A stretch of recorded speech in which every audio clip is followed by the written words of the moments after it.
Najveće pitanje glasi da li ovaj model koji nema ABS, kontrolu trakcije, čiji se amortizeri ne mogu naštelovati i koji je vazdušno hlađen, može da parira njegovim konkurentima.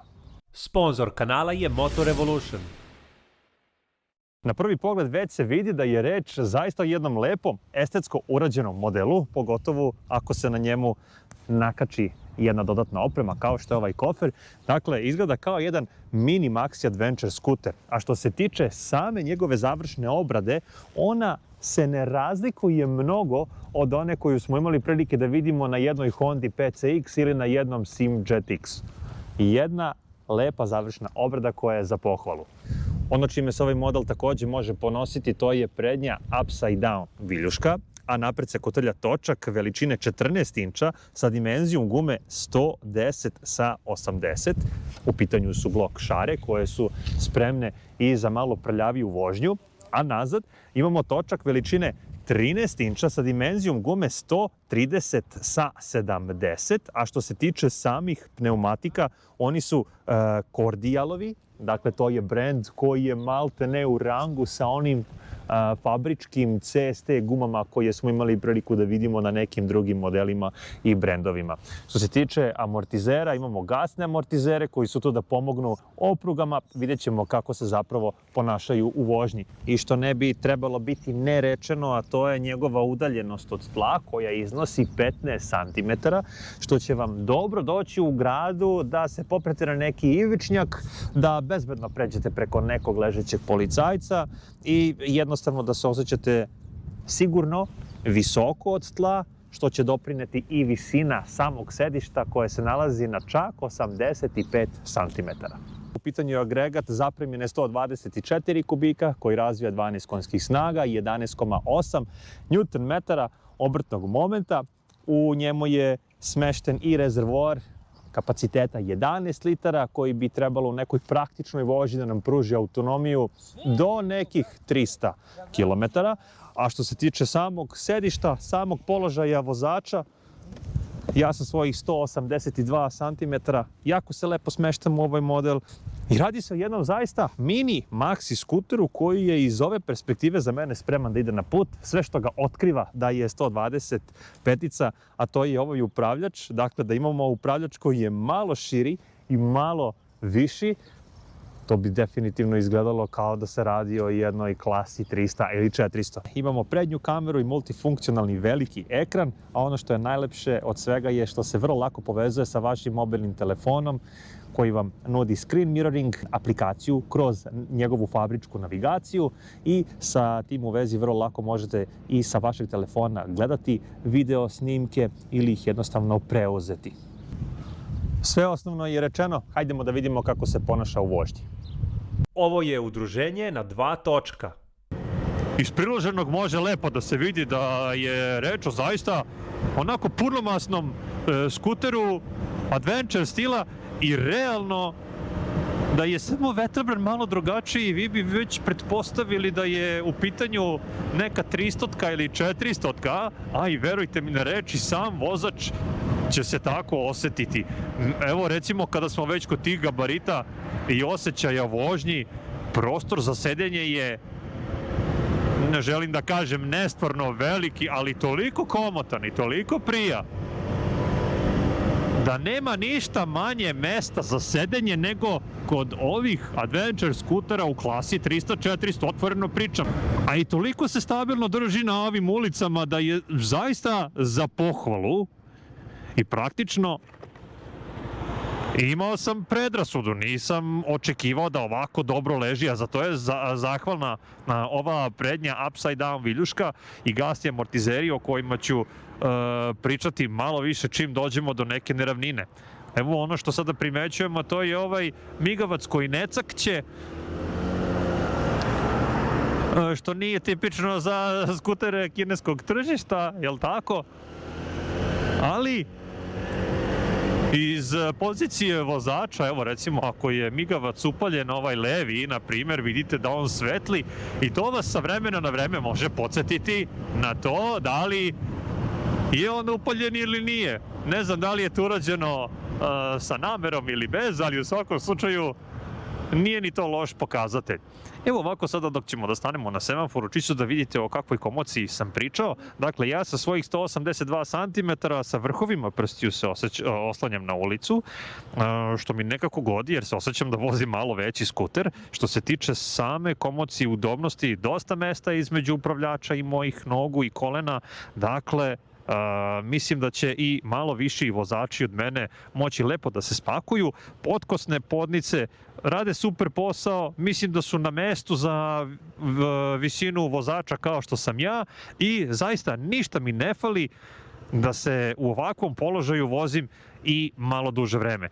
Sve što osjećam da bi moglo možda biti malo udobnije, to je ovo sedište, jer imam osjećaj da je, bravo majstore, malo onako tvrđe. Ne znam kako ću se osjećati na nekom malo daljem putu, ali za sada mi se javlja to da bi eventualno neki jastučić na nekoj dužoj turi dobro došao.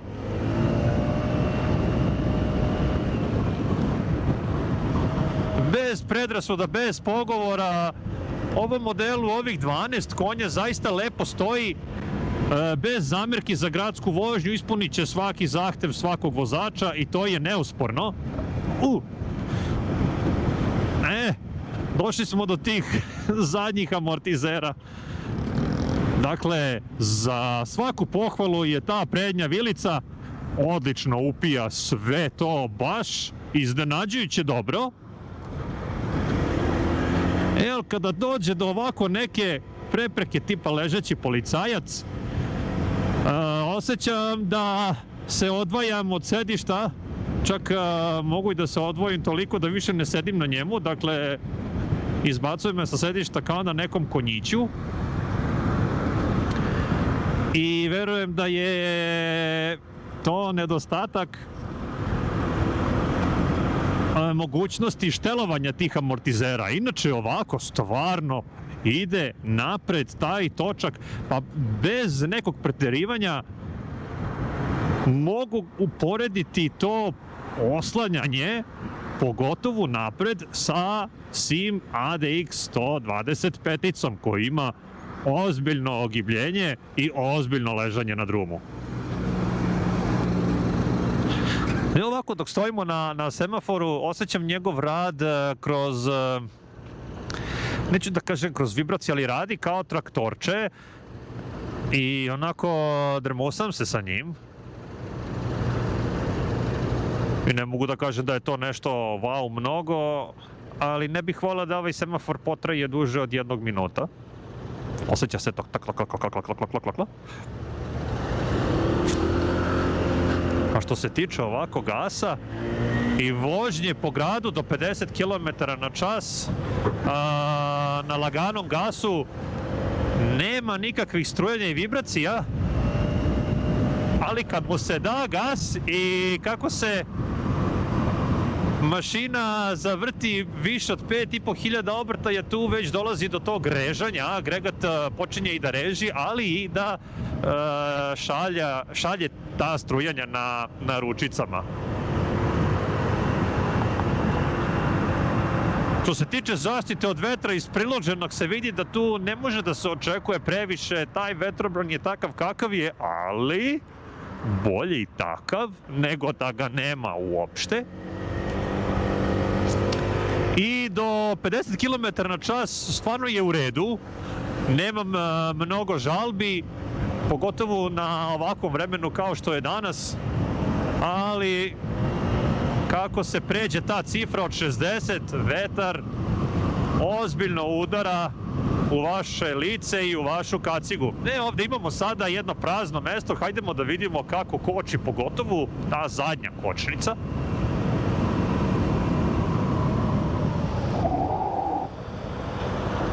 Upravo je uradio svoje, dakle blokira taj zadnji točak.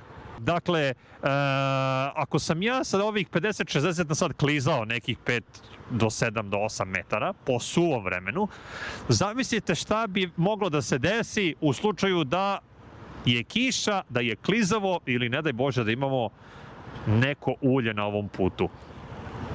Evo sada kada već pričamo o tome, kada se dobro zamislimo, pa nekako više bih volio da u ovom slučaju ovaj skuter vozim van grada, gde je mogućnost za tako nečim mnogo manja nego u gradu.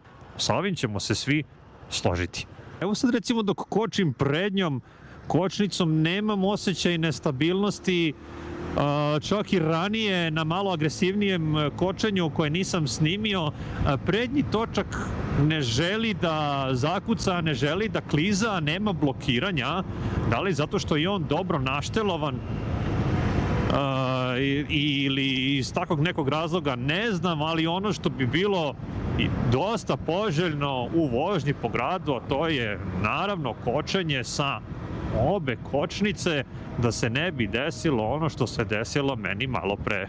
Naravno, to je sve bila demonstracija i test, ali kočenje sa obe kočnice, bez obzira na to da li imate ABS ili nemate, ili imate kontrolu trakcije ili nemate, je uvek poželjno i dobro došlo. Što se tiče samih retrovizora, rekao bih da su dobri, opet u veličini te A1 klase, ali izuzetno me podsjećaju na one retrovizore koje ima Honda na PCX-u i na ADV 350, to je taj neki oblik. Generalno dobro pokazuju ono što je iza vas, onako prilično su i visoki i što se tiče njih, skroz u redu. Verujem da sam pokrio sve segmente gradske vožnje.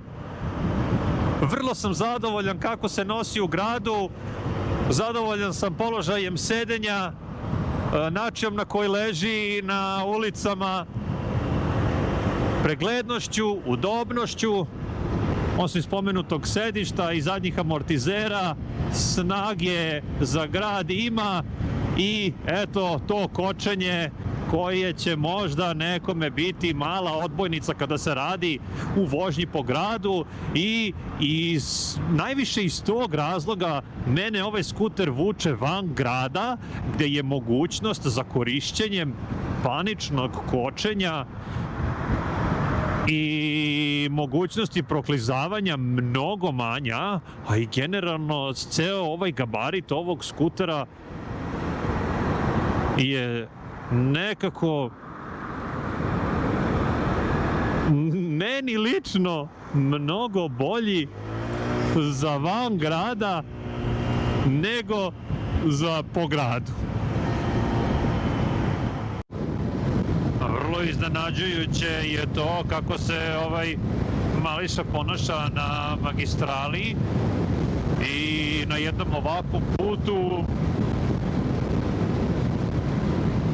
I evo, upaljen mi je taj screen mirroring, nekako mi je mnogo lepši od one aplikacije, odnosno od one mape na aplikaciji, jer je ovo svetlo, a mapa na aplikaciji je malo tamnija. Elem, trenutno, evo, krećem se tu, 89, 90, dakle, održavam tu neku brzinu između 85 i 90 km na čas. I osjećam se zaista dobro, mislim da je ovo neka optimalna putna brzina i za magistralu, da ne bi baš bilo idealno gasirati ovaj model malo više. Iako on tu ima, evo, kusur.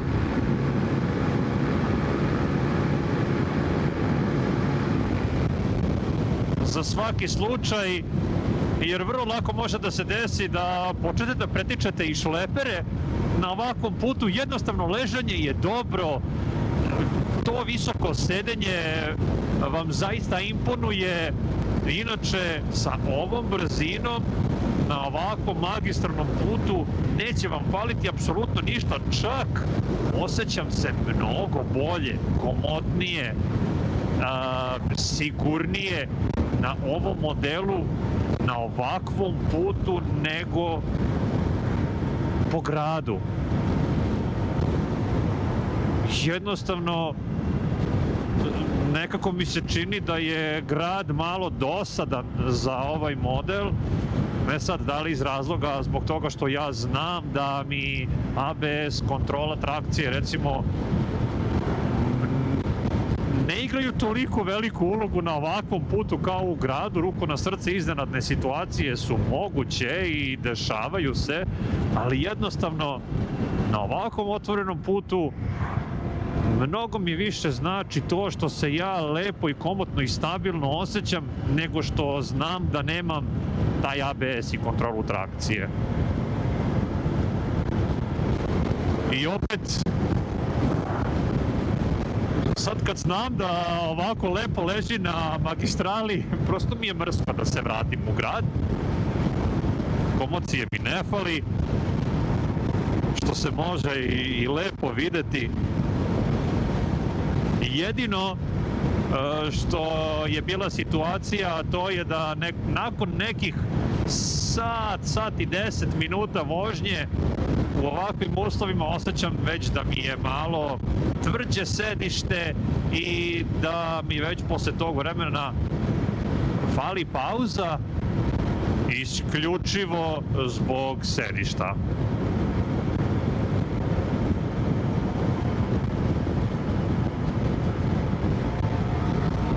Malo jači gas i on ide lepo.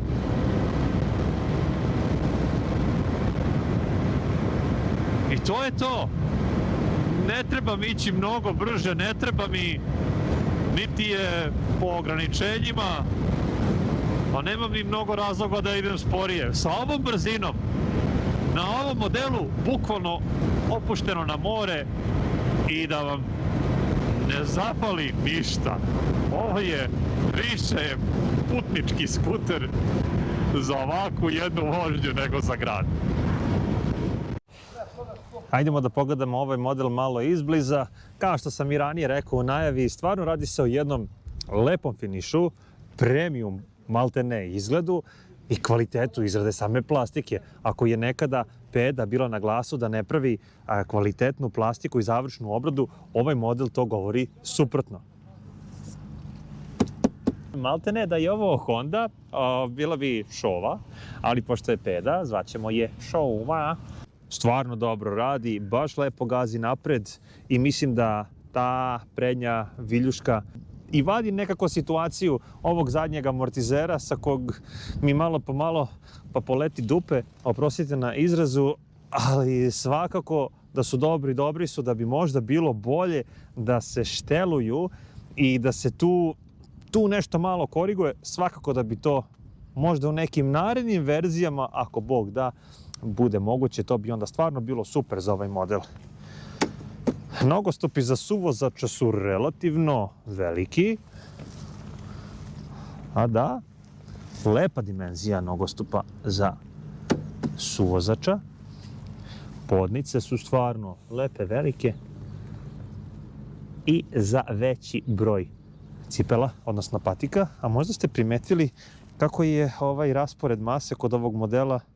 Malo mi deluje kao da je najveća njegova masa pozicionirana nazad. Sad dajmo da uzmemo u obzir da on ima kofer koji možda teži nekih 7-8 kila, ne znam, ali čini mi se da kao kada se sede na njemu da je cela masa nekako tu smeštena pozadi. Što se tiče sedišta, široko je sedište, ne mogu da kažem da nije, lepo razdvaja mesta vozača i suvozača, pogotovo s ovim jastučićem. Svakako da je mnogo bolja ova varijanta ovakvog sedišta nego onako iz jednog dela pa da se onda kroz štof napipava gde je ta razlika. Kada smo kod dugmića, završna obrada ovih dugmića, dakle ne mogu reći da je neki premium kvalitet svih ovih dugmića u pitanju, da će raditi posao hoće, da su dobri, funkcionalni jesu i to je to, nema tu puno šta, možete da vidite i sami. Veliki ekran, nesvakidašnje veliki ekran, maltene za ovu kategoriju.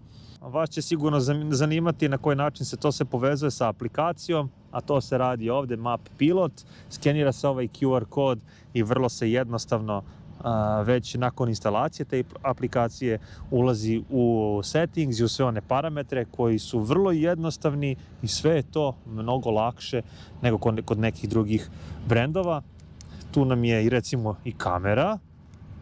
Evo je ta prednja kamera, ona sada snima, fino se vidi, lepo je to sve bez nekih seckanja i frame je čak na zaista solidnom nivou. imate opciju i da je ugasite ako hoćete, mada ne vidim razlog zašto bi to iko radio.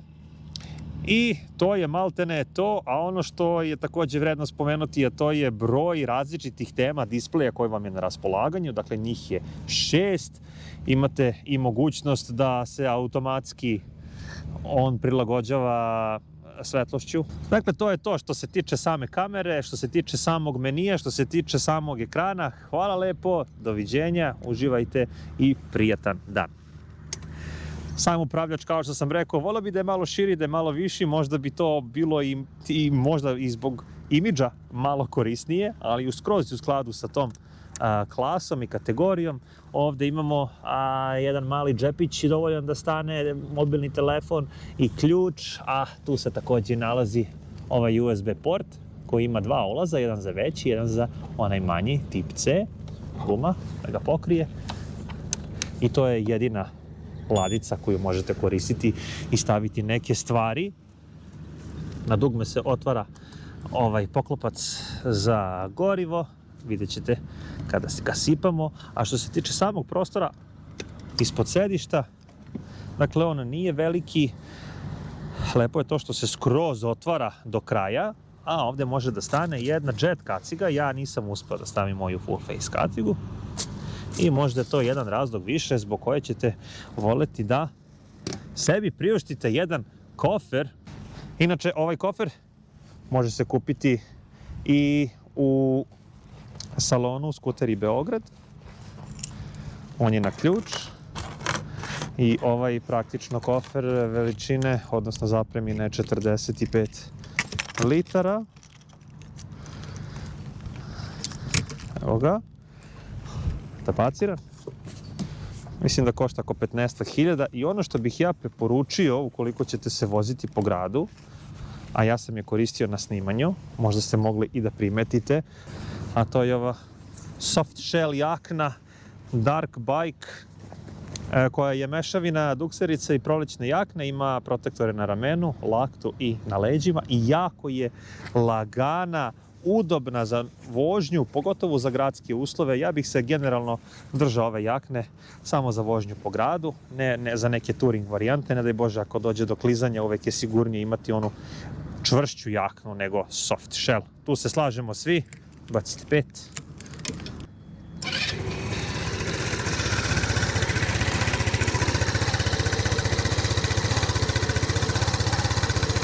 Eto, čujete?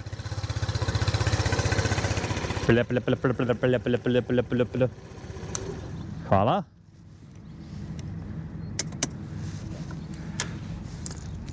Inače, ajde ovako kada pričamo otvoreno, jedan lep paket, estetski lep model, lepa završena obrada, stabilan na ulicama, stabilan na drumu, pružit će svakom vozaču ono što i treba da pruži, a sve ostalo su neke finese, detalji i preference.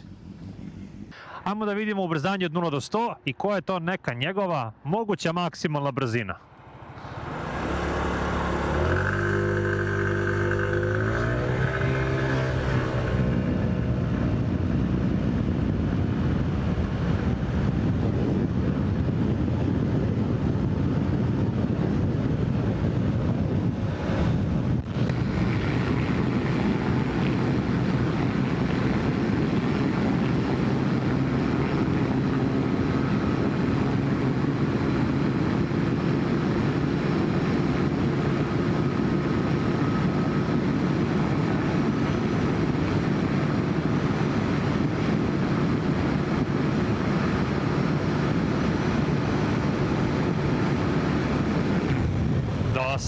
Dosta. Dobro, dakle, evo nas na pumpi, upalila se rezerva na 280 km od posljednjeg punjenja kada sam sipao 10,20 litara. Ajmo da vidimo šta će sad da kaže cela ova mašinerija. Evo ga. Dobro. Fino. Ajmo. To je to. Uvek 3 puta proverim da li je benzin ili dizel.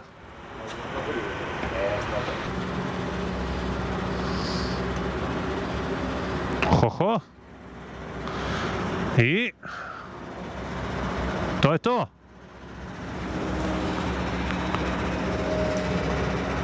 Osam tačka 33.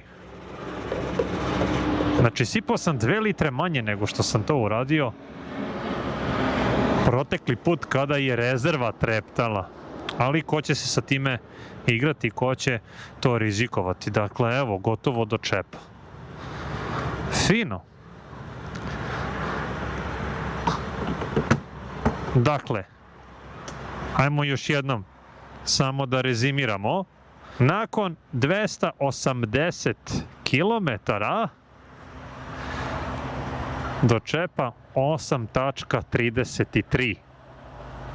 Što znači da je potrošnja negde manje više blizu 3 litre.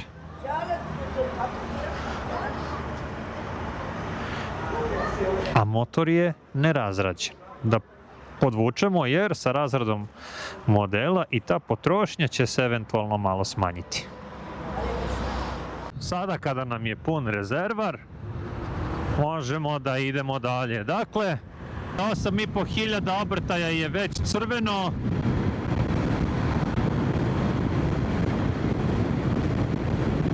A ovo meni deluje kao neka već optimalna brzina za autoput ili za neku magistralu. Dakle, 90 na sat, reći ću da je nešto što ga ne opterećuje mnogo, jer evo već sada on polako ulazi u neki rad koji mu nije baš drag.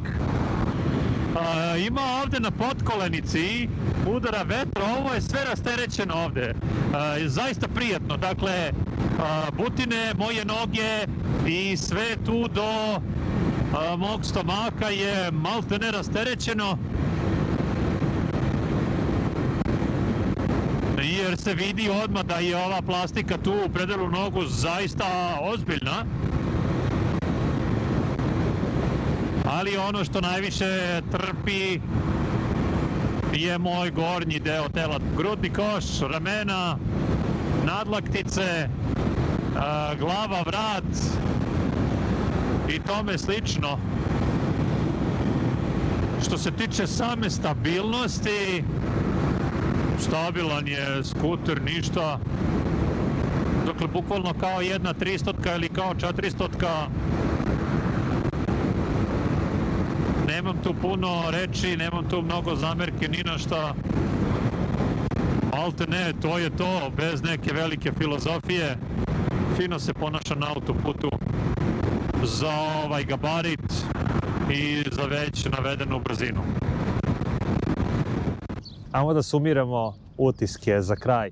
Da postoje i dan danas mnogo snažniji modeli od ovog koji nemaju ABS i kontrolu trakcije, da postoje, da se voze na ulicama, na drumovima i na putovanjima, da, sve je sada stvar onoga što nameće neko savremeno, odnosno moderno doba, neki standardi koji se tiču bezbednosti i onoga što ćete vi kao budući kupac staviti na papir šta ima, šta nema, šta nudi više, a šta nudi manje u odnosu na neke njegove konkurente. Generalno ja sam zaista uživao vozeći ovaj model, otvorio mi je neke nove vidike, neke nove perspektive kada se radi o mogućnostima same A1 klase. Fino sam se osjećao u toku vožnje i došao je trenutak da vi kažete vaše mišljenje o ovom modelu, kako se vama dopao, kako se vama čini, šta vi mislite da su njegovi najveći nedostaci, a šta neke njegove prednosti. A do nekog našeg narednog susreta i viđenja i neke recenzije, ja vam želim svako dobro i bezbednu vožnju. Hvala vam na pažnji.